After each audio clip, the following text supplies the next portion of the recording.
Welcome to eQuips with NuMedia, the show where we explore smarter online strategies for your business.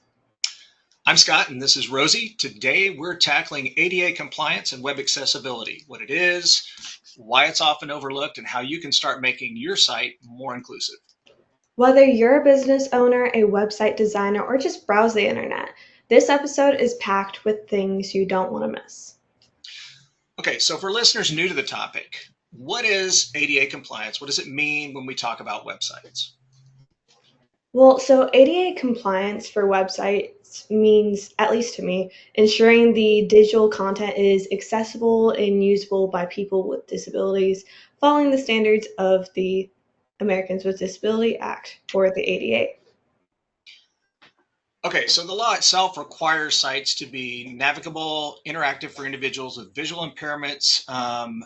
Hearing, motor, cognitive disabilities also come into play. But in a bigger picture, specifically where we're looking at this, we're talking about Title II and Title III. With that, you have web accessibility content standards, or guidelines, I should say. These are international standards that are developed by the W3C to make web content and applications more accessible for all of these people with a wide range of disabilities. Why it's important and why we're talking about today is more specific to Indiana code. We're talking about 4-13.1-3, which is basically mandating all state and local government digital services have to comply specifically with Section 508 of the Rehabilitation Act. A lot of jargon, a lot of titles, a lot of code, but at the end of the day, it basically says if it's available to the public, then the systems need to be available to all people, including those with disabilities. The most important thing, though, at the moment, everybody's getting nervous because the DOJ issued a final ruling earlier this year that says we have a compliance deadline of April 24th of 2026. So the question is, why are we talking about this now? And the simple answer is the best time to solve the problem is before it happens. Here's we're looking at fourth quarter. We've got state systems that are trying to close out for year end, budgets that we're looking at, grant cycles that are ending, and all of this is going to come to a head in the first quarter of next year. Um, uh, Basically, it comes down to cost. Everybody's going to have to do it. And if we wait until the first quarter, there's going to be this mad rush. The law of supply and demand kicks in, and all of a sudden things are going to be more expensive because we already know prices are going up. We've secured some pricing for our clients to help make ADA web accessibility not only affordable this year, but hopefully for years to come with notable discounts only through NuMedia marketing. So apologize for the stumbling. Again, a lot of words. But that's exactly what we're looking at and why it's important for your website development.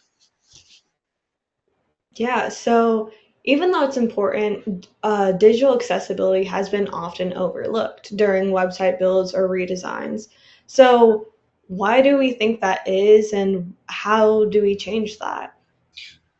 Well, first and foremost, big picture, it's a relatively small part of the population. We're talking about roughly 15%. Okay. It's not that it's an unimportant part of the population. It's just a population we don't think about because, again, unless we are a part of that, we have friends or family that are working with disabilities. It's just not at top of mind. And people aren't aware of the legal requirements. The bottom line is you're not exempt. Even private businesses are required to do this. hmm Yeah, like even if there are budget constraints, tight timelines, or a lack of in-house experience, like deprioritizing these considerations can cause inaccessibility lawsuits and just a loss of business and customers overall. So it's definitely important to think about these things. Absolutely. And we've been working with pardon, these sites for years. This is not something that's new. So I'm just curious, what do you think the most common misconception businesses have about these accessibility requirements may be? Well, so some of the most common misconceptions businesses have is that web accessibility only benefits people with visual impairments, or it's simply nice to have rather than a legal necessity. Um, there's so much more to it than just the visuals or the aesthetics. There's also audio or um, other disabilities that people may have where they need different accommodations. Sure. It makes perfect sense. And we talked about it already. Most people think it's not relevant to them. Unfortunately, specifically legally, it is. Look at Title III. If it's available to the public, we need to have equal opportunity. And that's what it boils down to. Doesn't matter if it's disability or not, it applies to all people. This can be very complex. It can be costly. Again, we've been doing this for years, and we used to use the manual method where it's okay, we go in, we look at the site structure, we manage alt tags, we choose select photos, we make sure our contrast is high, font sizes are good. All this kind of stuff is great, but now as internet standards continue to progress and we give more and more of the end users control, you know, it can take up a lot of time. It can be a costly process, but in reality, it's actually broadening market reach and it's improving usability for all visitors, while at the same time, dovetails right in with SEO hand in hand. Yeah, non-compliance is non-compliance, and Absolutely. improving and working towards a better compliance score in your accessibility is a goal to strive for. So, in moving forward and meeting these standards, what would you say are the first three things that a business should check on their website in order to start that process? Well, this is quite the elephant, so you're going to have to chew it one piece at a time. I would start with what most developers are very familiar with. Look at it from an SEO standpoint. Make sure that your site is correctly organized between your heading tags, your content tags, and then more specific, all these descriptive alternative text tags. That's what starts to work with screen readers, different devices that are designed for these physical impairments, a little bit more in depth than just the structure of the site itself.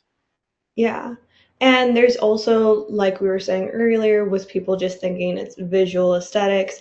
I mean, there is a color contrast and ratios with the text being readable to users with visual impairments. There's also test site navigation using like the keyboards to confirm that menus and links are accessible without a mouse. Just making sure that people can access the links if it's being read audioly. Absolutely. There's kind of another element that goes into this, and that is, again, the dynamic accessibility. With internet standards, we have more and more mobile devices.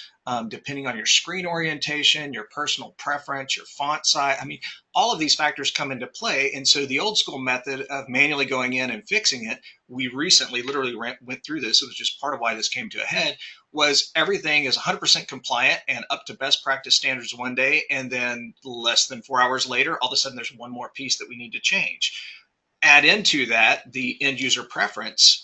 They may have a combination of disabilities. So for them, it might not just be one or the other. It might be, okay, well, I need a little bit more contrast. I really need help with focus. And, I've got to have screen reader. Okay, these are all things that we're talking about exceptions to the rule, but with equal opportunity, you have to be able to manage those exceptions. And if you don't have a system in place that does that, you're literally going to be working all day long just for ADA accessibility, which is impractical for everyone. Mhm. With that being said, uh, what's the one action you'd take today to make your site more inclusive?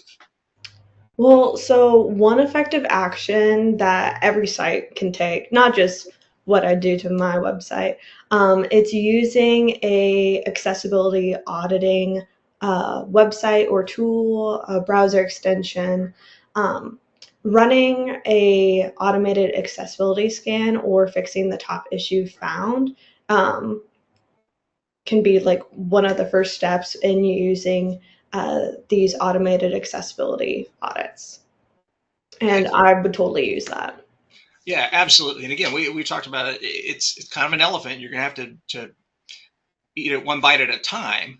Um, Mhm. Today, we learned that this whole web accessibility issue is not just the law. It literally benefits all users, not just those with disabilities.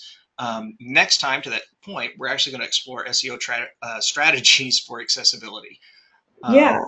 So, I mean, ADA compliance means making your website accessible for everyone. And often that's just a few checks. So, alternative text, keyboard navigation, color contrast, everything that we've talked about, it sometimes feels tedious, but it's just these few quick things that could be changed that could open up your business to a whole new market. Absolutely. Again, next episode, we're going to dive into SEO and how accessibility can boost your site's search rankings. That's something that obviously is helpful for everyone.